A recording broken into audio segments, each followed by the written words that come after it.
back, I'm Gertie Rude. Back again, that Saturday mood. Well, here I am, I'm back with this load of old bleeding hooey. So, it's the Marklet again, isn't it? And she's back to hallucinate us all, or whatever it is, illuminate us. No one can tell at this point, darlings. We're going to clutch each other, pull up our big girl drawers and listen to this load of old bleeding hooey. I must say, if you look at her, I'm not being funny, she's just had her 48th birthday. And, you know, with the help she's had, I think she's looking good. What do you reckon, peoples? What do you reckon? I know she's 43 according to her, but like she's like literally not. So anyway, let's go one and all and listen to this. Telling your own story. You're telling your own story and how you show up in the world, what you do. You actually don't have to say anything. You can show who you are. Can we go with the not say anything? That would be good.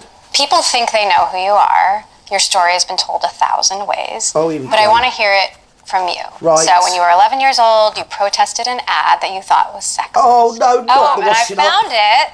With Linda Ellerbee. Yes, I want you to watch it. 48. Oh, gosh, I remember these, my classmates, too. Oh, not again. Commercial, and I knew something would be done because I still make that face. She looks really disturbed in that. Let's have another look. And I said... Look at her eyes. I know what I'm talking about with this sort of subject. Not being funny, but I've always said that. I know she's looking sort of up and to the left, isn't she? But when you look at a child's eyes and they've got that look in them, I've said it a million times before, something was going on in her childhood. And I don't know what it is, darlings, but it has manifested in what has become, we've all grown to love, the Marklet. Wait a minute, how could somebody say that? I think I'll write a letter. I did, I wrote a few. Yep. I can imagine. Tell me about that girl and how she grew up. I thought she invented washing up liquid or something, didn't she? Or is that just me? I must have got mixed up. Yeah, I grew up in LA and I had a great childhood. You did, but you don't talk to your dad. That time was really fascinating because that day that we were watching that commercial at school... Oh, shut up. You don't talk to your dad. You have nothing to do with the rest of your family and your mum's just moved out. So apart from that, yeah, you had a good family and a good childhood. It was also when the LA riots were happening. Whatever's going on in your mad mind. And so you have this contrast of... Right, so we've already established that she wasn't anywhere near this whenever it happened in 1990, thingy bob, whatever. LA riots. The city was going on lockdown. Yeah, you weren't there. We're very young and don't fully understand what's going on. It was a very tense time in Los Angeles with race relations. And you weren't there. They put on the TV because all of us kids had to stay there until our parents could come and pick us up. Right, that didn't happen. That commercial happens to come on. And I remember, look, the boys in the classroom said, yeah, that's where women belong, in the kitchen. And that's really... At that time, if you check it, she was at an all-girls school in her own narrative. Right, let's go. What upset me, it was a very turbulent time in our city and a lot of uncertainty. But the one thing I was certain on, go on. You know, in all of this was that's wrong. Let's do something about it. Just reminded me that I haven't watched Shrek for a while. And it was just so empowering to know that at a really young age your voice I'd love a handwriting expert to go over her handwriting because they're always bang on the money. Heard well before social media, where everyone doesn't just have a soapbox. And then I went into middle school. Pleats like that are a definite no, my darling. Even if you're a size 6, sweetheart. Yellow ones. I'm not sure what you look like. Being one of the Teletubbies. Feeling very confident. Go on. Because I was able to affect change for good. Right. That is to say, that girl has been in you. So the whole class wrote a letter, something or other that no one believes or cares about, and is sick to the back death of hearing. Do you know what? When I was 11, I was in the netball team, much against my own will, obviously. I mean, can you imagine? And I actually did score one of the things that you throw in. Is it a goal? I don't know how I did it. I panicked and threw it, and it just went in. Can I dine out on that? So anyway, I did affect change for the world, and I showed up. Obviously, I was then appointed Olympic spokesperson on throwing balls in hoops, something like that. And if I wasn't, then I pretty well should have been. I've missed my chance. I've missed my day in the limelight. Go on. Since the beginning. Weirdo. Yes. I think our character, who we are, at your core. Oh no, we don't want to know about your core, darling. We've seen the pornos. I mean, it's pretty shallow if you're like 48, as this old malt is. And the only thing that you can really hang your hat on is some letter you wrote when you were 11 about washing up liquid. no one I cares don't about. think that shifts. I That's think a lot anyway. of behaviors and habits and roles. They were going to change it anyway because they realised that they'd sort of struck the wrong sort of note on that one, considering the zeitgeist at the moment and the cultural mores was happening in America. They realised that was the wrong advert. But anyway, the old malt here, she had it changed. Or, like I said, I think in one of my narratives I've done, I think she invented washing up liquid, and I think she invented water. That is what I'm taking away from this. She did. You end up playing in your life can bring out the best or worst in a lot of people. Right, go on. But you're still who you are. Yeah, you are. Is there an inherent tension in trying to be relatable while also being... I just wish she'd stop trying to be relatable. Whatever it is she thinks she's trying to relate to us on, please stop. Begging you, just stop. Please. A duchess. A muchness. No, I don't find... I'm just being myself. Yeah. So, I think... My God, that makes it even worse that she's not acting. She literally is like this in real life, which I don't believe. I think she's like this, Mach 10 or 20. Probably it was different several years ago. Right, here we go. Where moan about the royal family. And I had renewed pantyhose all the time. Oh, here we go. I love this. Let's be honest, that was not very myself. What is pantyhose? Does that mean what British people would call tights? So you get stockings that you hold up with suspenders, and then in Britain you get tights, which are like stockings but without the suspenders, and they're like going to, I don't know, would you call them leggings with feet? I don't know, tights. They were called tights when I was younger, Gertie. But in America, is that pantyhose? Or when she says pantyhose, does she mean like panties? Because I really don't want to go there. Feeling a bit ick. I hadn't seen pantyhose since movies in the 80s when they came in the little egg. So she's going on about when she was with the royal family. All the ladies in the royal family, I think they're ladies in waitings, which I don't know if she had a lady. I think she probably did have quite a few ladies in waitings.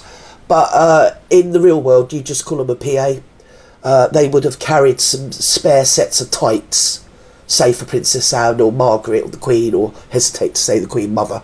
Not that they were obviously ever needed, sweethearts, but if they ever were needed, they always had a spare set, probably had a couple of sets, because you can easily get a ladder. And if you're going somewhere to cut a ribbon or to do something like with the military, the best you can do is turn up without a ladder in your tights, isn't it? So I think she's going on about her time in the royal family where she had to carry, or her maid, #PA, had to carry some spare pantyhose. Oh my God. As I'm really traumatised, I had to show up. Go on. Felt a little bit inauthentic, but that's a silly example. But it is an example of when you're able to dress the way you want to dress and you're able to say the things that... So she wants to dress the way she wants to dress, but she doesn't want to wear pantyhose or knowing her bloody panties. Eh? Have you seen the pornos? Have you seen... I have seen them, to be honest. It was many moons ago, but I am still sort of paying for therapy, so I think we should do something. I think I should maybe... Do you think I should, send her the bill? Are true, and you're able to show up in the space really organically and authentically. She's showing up in the space orgasmically and authentically, something or other. I don't know where the space is. Is it by the dumpster out the back somewhere? Go on. That's being comfortable in your own skin, and that's, of course, had different chapters in my life. I'm not being funny. The amount of crap you've had in your face, I think you're being quite comfortable in everybody else's bleeding skin, aren't you? And the hair, well, I don't know where you got that from. Is it the virgins from the foothills of the Himalayas or something, darlings? I'm showing up in my own skin. Well, whose skin were you going to show up in, babe? To be fair, come on. But right now, no, I don't feel that I need to prove anything. No, please don't do that. That said, Meghan and Harry are trying to establish themselves on new ground, and they're taking some big swings. After coming to California... She's trying to do it again. Now you've made her cry. Now she's crying. Why is she crying? Why is Harry doing this? What's happening? Oh my days, are we going back in time? Am I in a TARDIS? Does it really matter? Do I care, or do I find it very amusing? Actually, the latter. Right, I don't care, and it's not the latter, it's that one. And, yeah, I don't know what's happening. Why is this happening? Why are we going over that same old ground? I'm sorry, is it the Wish You Were Here by Pink Floyd? I can hear it buzzing through my brain at the moment. They dropped a hit tell-all documentary series on Netflix. But a podcast Megan launched with Spotify had a short run. She returned to the screen in March with a show With Love, Megan, where she, alongside friends and celebrity guests, shares her tips for cooking, gardening... You know the celebrity, whatever it is, friends she's got, none of which seem to know her nor she them, to be fair, and I'm being quite polite, and nor does the public, darlings. So these celebrity friends, they're not really flying anywhere apart from outside of Los Angeles, you see. Because I think most of America doesn't know any of them, and certainly we've never heard of Jamie Bleen, whatever her name is. And her bestie, which is good, is Daniel, the makeup artist. In other words, staff. And hosting. It was greenlit for a just-released season 2. What's she doing now? What's your vibe on launch day? Are you zen or are you like gritting your teeth? Oh, no. Very zen. Yeah. Because it's done. Yeah. You're about as zen as a bleeding... what do you call them? Tornadoes, darling. Shut up. I'm very zen. No, you're not. It's done. Imagine her screaming. I think I sort of approach that with anything that I pour my heart into and create. Yeah, you did. You've done everything you can. Right. And then She's done everything she can, which is literally nothing, because we've all seen the As If or whatever it is Netflix, haven't we? We're going to hear some more BS about this, because it's you guys. I wouldn't have done it otherwise, but because it's you guys, I have actually sort of watched it. All right, I haven't watched it all, because I didn't really want to have to go to accident and emergency. Do you know what I mean? Again, with chest pains. That I wanted to sort of swerve. So I've listened to sort of the main bits, like I suppose proofreading, but skim reading, yeah. But obviously with her. Have to let it go. How much preparation would go into those pleats are terrible. Like, are you memorizing recipes? Are you sharpening your knife skills? Are there hours of taste tests? It's a great question. A lot of prep. And she has a lot of taste testing, doesn't she, Bazza? Come on. Right, huge crew, which I think people often forget. That was a crew of 80 people. So most of it in the... Did you hear that? There was a crew out of her mouth of 80 people. 80 people. To produce that load of bleeding old hooey where she's sprinkling dead petals on everything. And she's got Guy there. Well, I don't know where he's come from. Is he like something to do with resurrection? Because I know if you spell dog backwards, it's God. And I think maybe, it's like I did in my narrative, is Guy forever preordained to sort of circumnavigate spiritually the Marklet for eternity? Because he's there again. I don't know where they got him from. I think he was alive. I mean, he looked alive. Let's hope he was alive. Pre-production was inspired by recipes that I love to make, who I was entertaining. Recipes, right, for context, you know what she did the other day? You know her recipes? She fried an egg. Well, say they. Chrissy Teigen, who I thought was Celine Dion. I don't know why. Celine Dion, I don't know who she was. And the other guy, I thought he was Batman, because she kept saying he was a legend, and I'd never heard of him. So I thought, is he, like one of them, do you know what I mean? Spider-Man, you know what you see in the movies? Marvel hero, darlings. But I didn't recognise him, so I wasn't sure who he was. And then I thought, was he the king of Oceania? Because that's a thing. Or maybe Hawaii, Honolulu, or somewhere like that. Is he Rorty? Because obviously they're mixing, she's Rorty. Or Summit, do you get me? Well, she's had a bit of Rorty, allegedly. So, it turned out it was Chris Teigen, who I don't know, and somebody called John Legend, who I equally don't know. But they were very excited that she had them.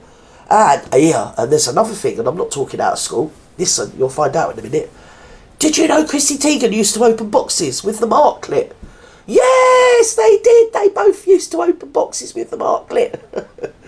In my back catalogue, I've done quite a lot of opening boxes with the Marklet, going back a couple of years. And then test it all out. Yeah, it's a lot. The show hit Nothing the top happened. 10. Yeah. Globally. And yet there were... How is that in the top 10 globally? Is it a flat month or something for Netflix, which is why they've sort of mooted it in August, where we're all captive? Because nobody's in, everyone's on holiday, so no one cares what's on Netflix. I mean, I haven't watched Netflix since, the last time she did a BS. And then I've only watched it again because she's just released some more BS. Somebody tell me to let me cancel my subscription. I never watch the rubbish. It's absolute nonsense, you know. It's complete nonsense. Right, let's go. Extra views. I watched every episode of the Meghan Markle Netflix show, so you don't have to. Today my guest is a dear friend who I've known for about 20 years, so welcome in. That's a parody girl. I think she's on TikTok. She's absolutely hilarious. Megan, right? Yeah, Megan, right. I saw so many people recreate her recipe, so I like it. She's watching it. How did that land for you? How did that land for you? How did that land for you? It's not a helicopter or a plane. I mean, it's not even aeronautical. How did you feel about it is what you should say. How did that land for you? Oh my God, how did that land for you? Right, well, just stop. Please stop. You want to be relatable by being really unrelatable. And in your twisted little self-entitled narcissistic bleeding crazy mind, you think that talking all this shoot sort of places you above the hoi polloi, and people, like, they just look up to you and think, wow, you're so intellectual, whatever the word is. I knew who I was trying to meet. Oh, here we go. And so if you know your audience, you know your demographic. You were trying to meet Batman and Robin last time I checked in with your load of old as-if hooey. Well, they love the show. Did they? And my partners love the show, and that's why we have a season 2. Well, of course, Barry loved the show. You'd beat him if he didn't, allegedly, in my opinion. And why we have more fun coming. So I think oftentimes the negative voices, are they saying the negative things and then secretly going home and making single skillet spaghetti? No, they were probably doing that before you did it, love. And she's the one. Listen, keep up, troops. We've all been here, haven't we? Making single skillet spaghetti. No, she put some spaghetti in a bleeding oven dish with some cold water on it and put it in the oven. Now, excuse me, wherever you are in the world, who makes spaghetti like that? That's what I mean about trying to be, oh, look at me, I'm so superior. I'm so colory, I know everything better than what you do. Yeah, I just get loads of dead petals and just sprinkle them everywhere, willy-nilly, for no apparent bloody reason. Go on. Simply. And that's all right. They're trying to pay their bills, and that's for them to sort out if they're comfortable doing it. You've probably got a whole list of all their personal details, mobile numbers, blimmin' email addresses, houses, second houses, works, mothers, fathers, great-grandparents. I know you. You've got a massive, great big list. How dare you? Probably going to set all your bleeding people on them. Yes. Someone else's detriment. From my standpoint, the intention of the show was to share more of myself, to share tips that I love in my life, and to have fun. But there's this take that you're glorifying. So basically, she's like sharing something or other and having fun. At our expense, I might add. At our expense. Homemaking. You carry on, Marklet. Trad wives. Oh, really? That feels odd to me. Doesn't feel odd. You are being a trad wife. You're a proud, comfortable woman, all this old BS you come out with, right? Then you got a couple of people around your house and you're all getting frantically excited about frying an egg. Yeah, how do you respond to that? That feels odd to me. I mean, I hadn't heard like that. What you're doing. Stepford wife. But I'm really unapologetic about the fact that though, would it be lovely to go and churn your own butter? Sure, maybe. Right, nobody churns butter. You just put some full fat milk in a jar and shake it. When it solidifies, put some salt in it, or don't put some salt in it, then put it in the fridge. It's really that easy. Ditto mozzarella cheese with Greek yogurt. It's so easy. The myth about it's a whole hoi polloi of this, and you've got to do that, and you've got to do this, and you've got to take time. No. I mean, a lot of the products you can, but if you just want something quick, that you don't need to churn your own butter, love. And it doesn't make you whatever it is you're being if you just, like, run out of butter and quickly bang some up yourself, darling. I don't have time for that. No. I don't have time for that. And I don't think you get an extra gold star if you do that. So, it's not rocket for science. me, a lot of it is how do you show up thoughtfully? I don't have time to make dinner every night. I wish I did. It's funny because in other interviews you were blimmin' worn to the bone. Your knuckles were bare from all your cooking and getting packed lunches and this, that and the other. That you all want a round of applause, but most mothers do it and, like, do you know what I mean? It's just second nature. So I don't know what's happening here, but she's showing up for it. And Percy, speaking for myself, I wish she wouldn't. I better world if, that didn't happen. I don't have time for that. Don't have time. I'm great at ordering takeout. And she doesn't have time for cooking for Paris. She just gets one of her chefs to do it, doesn't she? Plating it beautifully. And look, and yes, do I have small things where Even on my kids' plates, I wipe the side of the plate. Someone might go, oh my gosh, that's so ridiculous. Most people wipe the side of the kids' plate if they've got a load of hooey all over it. Why is this a revelation? And why would your friends think, oh my God, why are you wiping the side of your kids' plate? But most people would just do it as second nature when you're serving out a meal. You've slopped all the gravy or summit beans or whatever. You would tidy up wouldn't you? From the point of view, especially with a child, they're going to grab it and get all bits all over it, or whatever, especially if they're learning to eat with a spoon and fork or a knife and fork. Last thing you want is had all crud all over the... I was going to say crap, but I don't want to say crap, do you know what I mean? So I'll say crud. All around the rim of the plate. It's not good, because they're going to grab it and get it all over their hands, and then probably get it all over the tablecloth, and it'll go downhill from there. I mean, of course you're going to wipe... This isn't a revelation. It doesn't set you apart from the population of the world, does it? To wipe the side of your kid's plate. Go on. For me, that's 2 seconds where I get to present something that looks a little bit more beautiful. Everybody does it. Stop. Right, that's it. My blood pressure's going through the roof. I can feel it. No judgment on trad wives. If that works for them, then they should do it. But for me, I think there is an in-between. How to train your dragon. Joy for me comes in finding that sweet spot in the middle. This year, alongside her Netflix series, Megan made her first move into online retail with As Ever. It's an evolution of her passion for lifestyle content. She opens her mouth and a lie comes Right, let's go back, because I've gone somewhere wrong, haven't I? Stop. Right, hold with. As Ever. It's an evolution of her passion for lifestyle content, which dates back to The Tig, a blog she launched in 2014 that touted fashion, beauty, and travel tips. Right. That shut down shortly after she started dating a prince. Megan wouldn't... But why did she shut it down? I mean, I don't think anybody told her to shut it down. I think she shut it down. Didn't she, surely?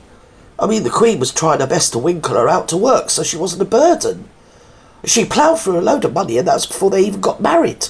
And then turned up looking like, well, I don't want to be a bitch. But I did go and check the cupboard because I could see it. I thought I was missing some pairs of curtains, darling. Because you know what she's like. She's got Velcro paws. Yes, go on my back catalogue. She's always... When I was Gertie Rude, celebrity, personal domestic servant. Yes. And she used to come round here, give me hell. Annoying. That was before she actually sort of like went mental. Share sales figures for As Ever, but so far most of its inventory has quickly sold out. Right.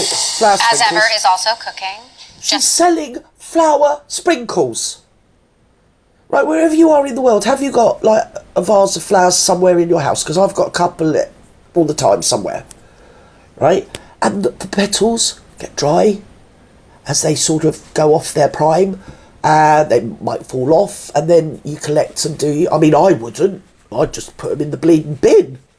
I mean, my era, putting petals on your beans on toast, I've never heard anything like it in my life.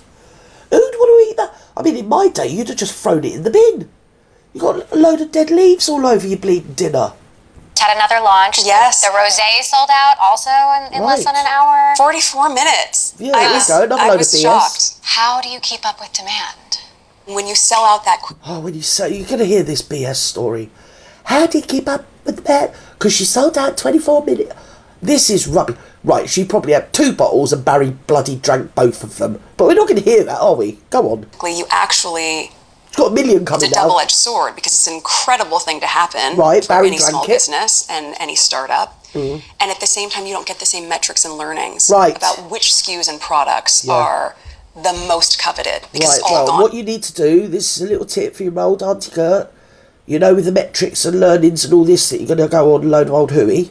Next time you get the alcohol in, the rosé, the dosé, whatever it is, Pinot Grigio, Chardonnay, get a cupboard, get a key and lock it away. Because the next thing you're going to know, Barry's going to neck it. The whole lot.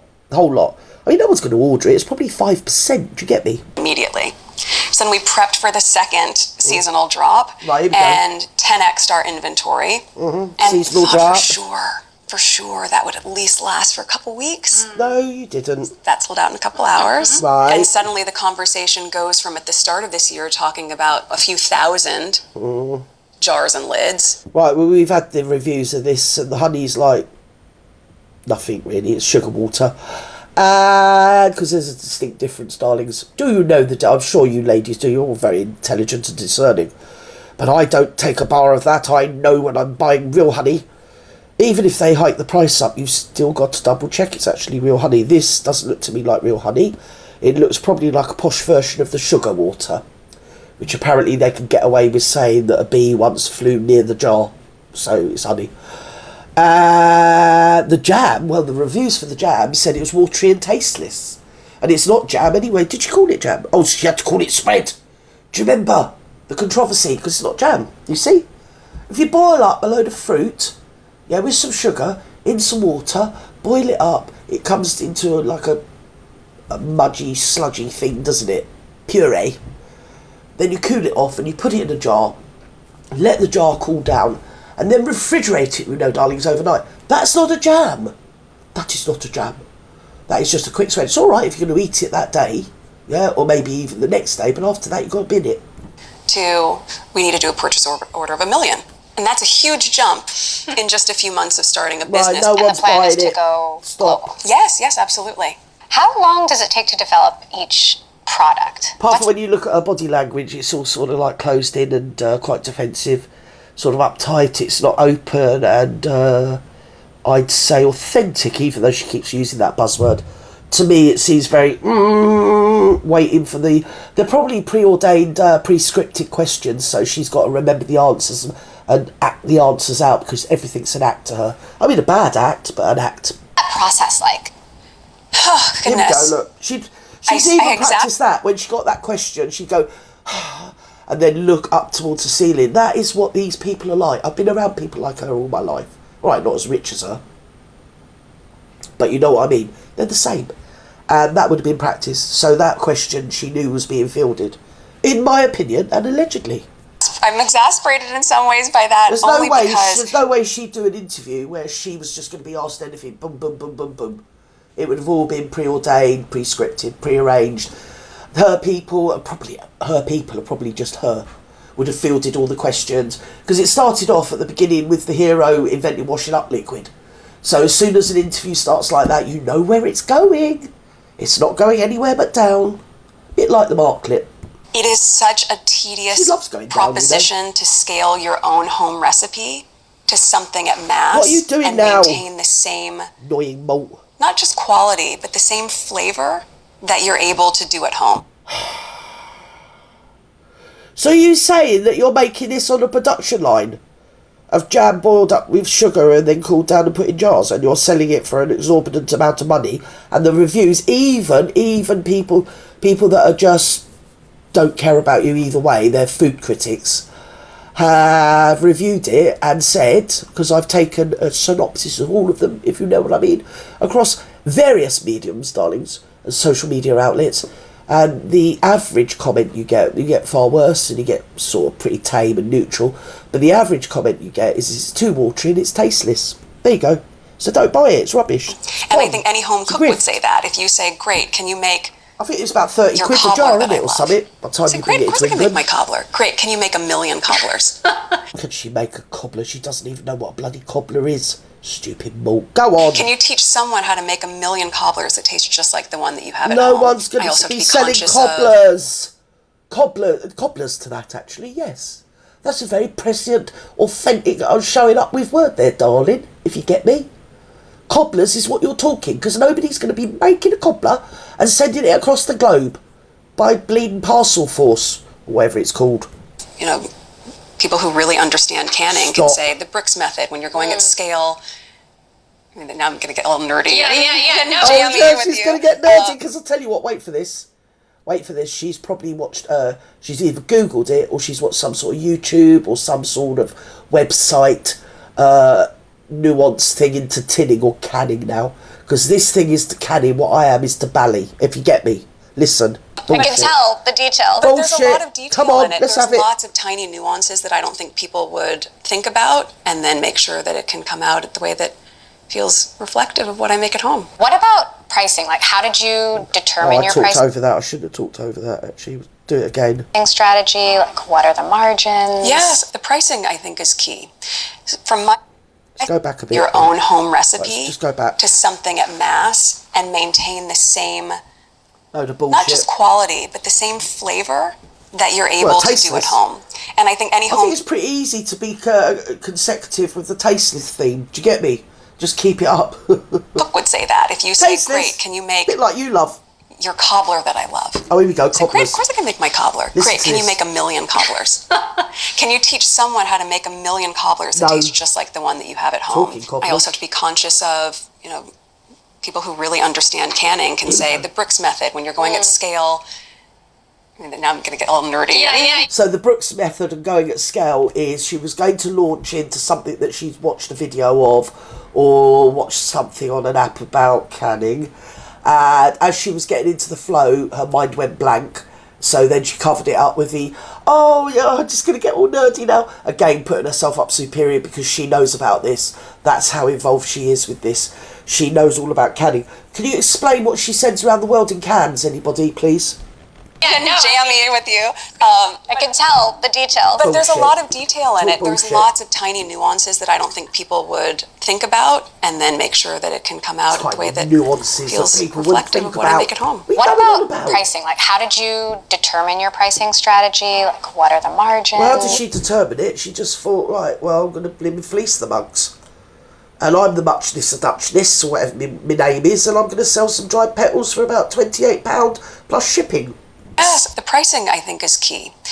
From my standpoint, I know where I came from. Yeah, well, I remember being in high school and having my We know where you after-school came job. from, love, and we'd love it if you could just silently, either go back there or just strum it.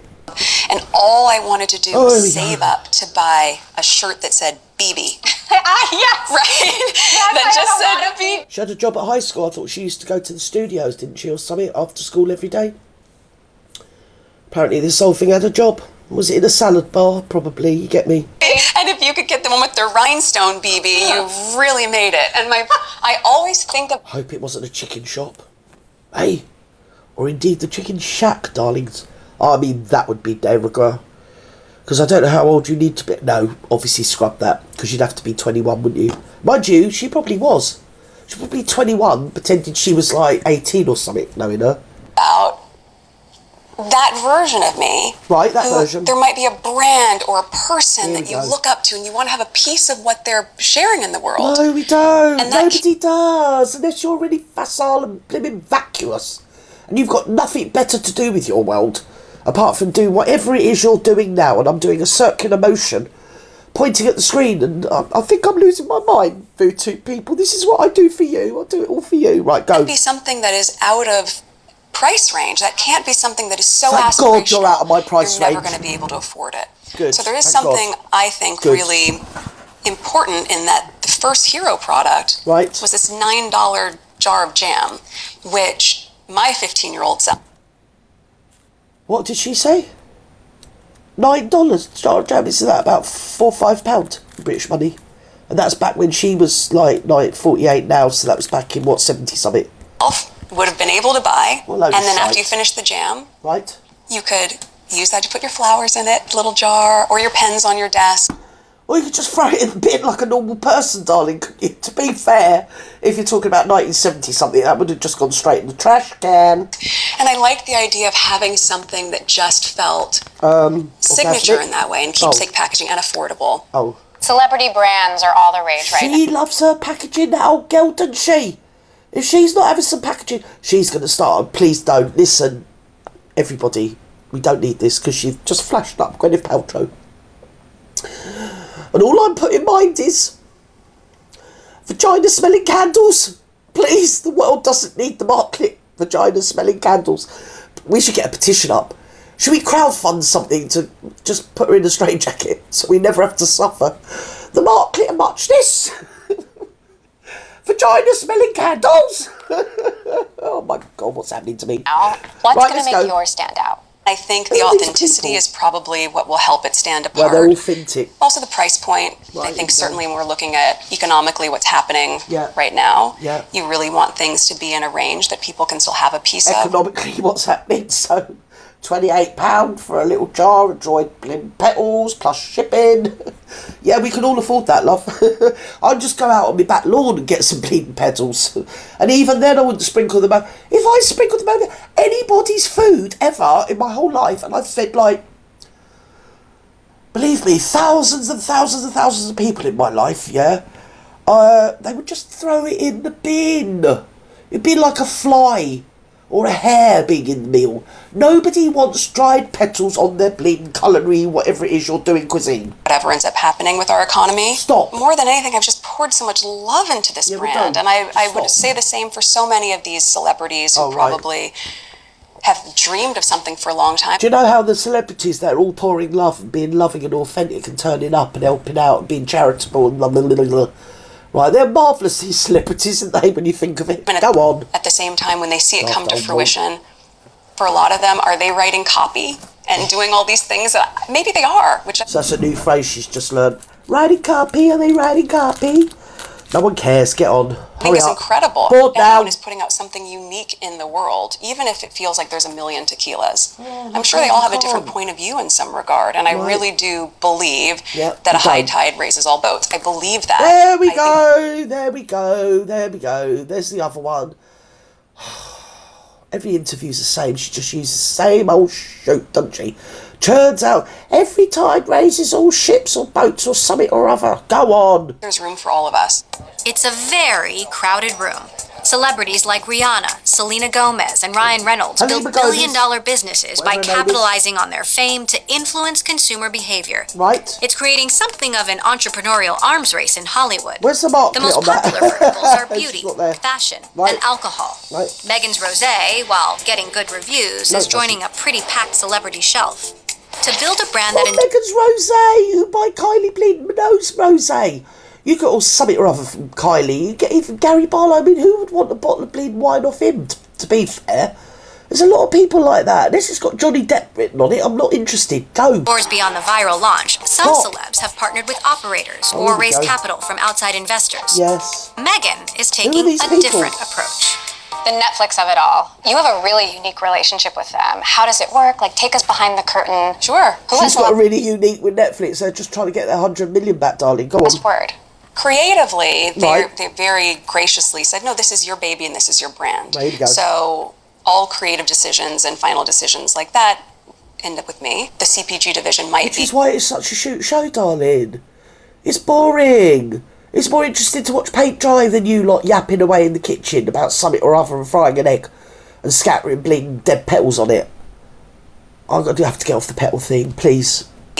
Newer for a lot of people to hear about. They have been doing that with a lot of shows and brands that they've had and been in the consumables territory and market. Stranger Things, they've introduced a line of ice creams or pizzas, so they have a lot of incredible... Stranger Things and you are about a continent apart, darling. Stranger Things is a brand name. Stranger Things is popular. Unlike, say, off the top of the head, you. Suppliers and manufacturers that they are comfortable working with, and then I'm able to try the products, work with those teams as well, and then green light. Tell me. While you can go to Netflix's website and buy Bridgerton pickleball paddles or Squid Game plushies, Megan's... Yeah, well, you can, that's right, because people choose them. Some people like that sort of crud. But I can't believe it. Oh, my God, it's got flowers, it's got... that. I mean, even the oranges don't look right. They look a bit like they've been around a few weeks off the tree, and a load of petals, and I don't know whether you get them with the thing, but she's invested in the packaging. She's got her plates of meat out. There you go, I've just seen them. Now that's me out. Sorry, I can't be doing feet. Stop now with your feet. Jam-inspired brand is not just an extension of her series, but a separate standalone business. Cookie mix with flour sprinkles. Did you see that? Cookie mix with flour sprinkles. Cookies. So we're talking butter, sugar and flour with some dead leaves. Which is probably going to... Obviously, because I'm in the UK, with shipping, you're not going to have much left out of 50 quid for that load of old crap. Backers other than Netflix? No. Or are you looking for other investors? At the moment, no. Netflix is my partner and investor. Why not raise money on your own, where you might have more control, you might have more financial upside? That had been my plan. Right, okay. And And I thought that it would be great just to build out my own team and really do it purely on my terms. Go on. But then I also would say purely on your terms. Everything you do is purely on your terms, you old malt. Really compelling sell. We began our relationship with Netflix 5 years ago, purely as a production company. Here we go. Here we go.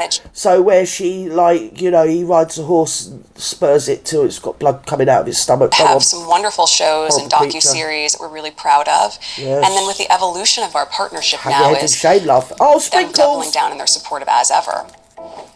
Just days after this interview, Netflix announced that following its initial 5-year, $100 million deal with Harry and Meghan, they've signed a reportedly far less lucrative first-look deal, similar to the Obamas. Yeah, just get rid of her ever-present critics seem to view this as yet another setback. But really, what it means is Harry and Meghan can shop their shows elsewhere if Netflix doesn't bite. Oh, no one's gonna buy that. Netflix is your last bleeding saloon, innit? Last chance bleeding saloon. If they weren't going to have it, who's going to have it? Nobody's going to have it. And if somebody does have it, there's a really small person that nobody watches. I can't remember, but you know, on your free view box, you get all those ones that you never click on. Right? A, they couldn't afford her. And B, if they did have her on, it would ruin them. Do you know what I mean? Recently released viewership numbers reveal With Love Meghan did hit the top 10 initially, with your big, but ultimately only had 5.3 million views and ranked 383rd on Netflix's watch list. With Love. Season 3 is TBD, but Netflix is promising a holiday special with Meghan and will continue to back as ever. No, please. Meghan said in a statement that she and Harry are proud of the new deal, which celebrates their shared vision. Which is what? So what is the grand vision for As Ever? That's it. What do you want it to be? What don't you want it to be? I want it to go away. I don't want it to feel generic. I don't want it to feel cookie cutter. Well, you don't want it to feel generic or cookie cutter. But, to be fair, both of them, if I had to be polite, would be sort of ticks to be polite. And not being an impolite person, there's a whole list below that it would also fall into, as far as my opinion, and that's my opinion, generic and cookie cutter. Bullshit. I mean, you know, frying an egg. And it took 3 of you to fry an egg. I mean, come on. I don't want it to feel... I don't want it to feel like it was phoned in. Mm-hmm. And I know that it would be impossible to feel that way because I know how much time I spend on phony. I don't know about phoned in. I don't even know what that means. What does phoned in mean? Well, just say phony. It feels phony, you'll feel fake, and it's nonsense. And if you get 80 people in that kitchen, yeah, I'm literally captain of the Titanic or something. Go on. From soup to nuts, but... I want it to be something that people feel excited to have in their home, and especially that people feel excited to gift. So what is the path to profitability? Bloody selling soup. The scale? I mean, selling soup. I mean, for God's sake, they're fooling their money. Who can't make bloody soup? It's the easiest thing in the world to make soup. You're not going to buy a £50 thing of soup and have it shipped over, as I say, with shipping and all the things. And the British postman, they always charge a couple more quid when he gets here. They don't care. For a tin of bleeding soup that you could knock up for about 3 quid in your kitchen, a whole gallon of it. Go on. I think it's going to be key, and certainly shifting out of D2C, not necessarily into brick and mortar of our own, but in finding the right retail partners that make sense to be on the shelves. Do you want to see it at Target or Williams-Sonoma or... I think a key retail partner is going to be very valuable. And also, look, if you look at the categories, it might not just be one. We might have exclusivity in certain ones that make sense for the consumables, but as you expand into here we go. Candles or things throughout the home... Oh, she's going for the veg candles. Did you hear that? She's going for the veg candles, ladies. Oh, that's right. I'm out. So between the show and As Ever, the podcast... I knew she'd copy her. It's been a busy year. It's been a busy year. You were off social media for years, and now you're back on. Do you feel like you're sort of launching a new you? This lady here, I reckon's about 44, 45, if you get me.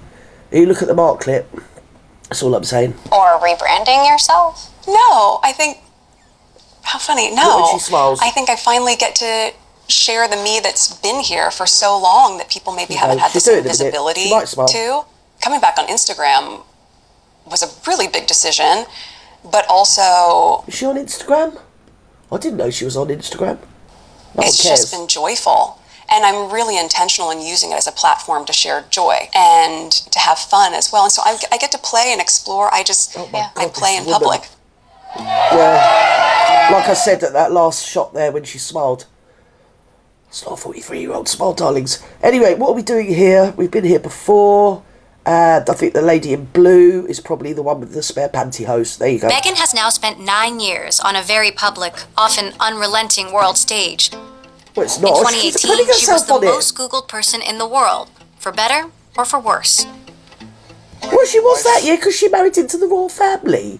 But after that, if you remember, she left to have a private life. And she's in our face every bloody day. I mean, admittedly, we have had a couple of months off, haven't we? With the African parts business, which was a bit, you know... Do you know what I mean? Centre Barley. Yes, it all went a bit quiet. It did shut her up for a while, but she's back. She's back with a vengeance. 2018 was the most trolled person in the world. There was a lived experience in that.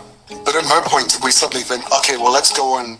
2018, she wasn't the most trolled person in the world. She was very, very popular in 2018. As I say, with the royal wedding was coming, wasn't it? They were planning the royal wedding, and in Britain you always get a day off, and it's a fete, and everybody celebrates, and it's all great. So she wasn't. She might have been the most Googled, the most searches, but I wouldn't say she was trolled. That came later. 2018, everybody loved her. Let's take this industry on.